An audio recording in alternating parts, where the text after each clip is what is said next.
Hello বন্ধুরা, আমি সৈকত চলে এসেছি আবার একটা নতুন ভিডিও নিয়ে। আর আজকে আমার বিষয় হচ্ছে ট্রেলার রিভিউ। তো আমি এইমাত্র এসকে মুভিসের পক্ষ থেকে একটা ট্রেলার দেখতে পেলাম, যেটা সাহেবের নবাগত সিনেমা হতে চলেছে অ্যাজ এ লিড অ্যাক্টার।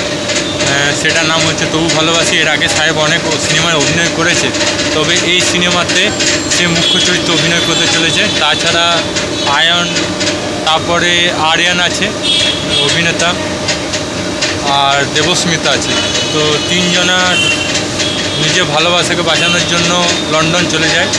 আর একজন অভিনেতা আছে, সে মানে গল্পটা এটাই নিয়ে গল্প, যে নিজে ভালোবাসাকে বাঁচানোর জন্য লন্ডন চলে যায়।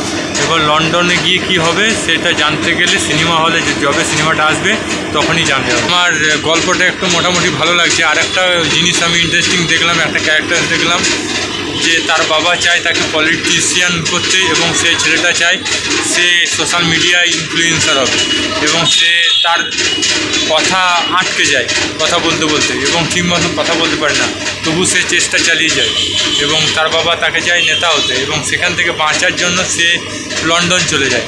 মানে এখানে সবাই লন্ডন চলে যাচ্ছে।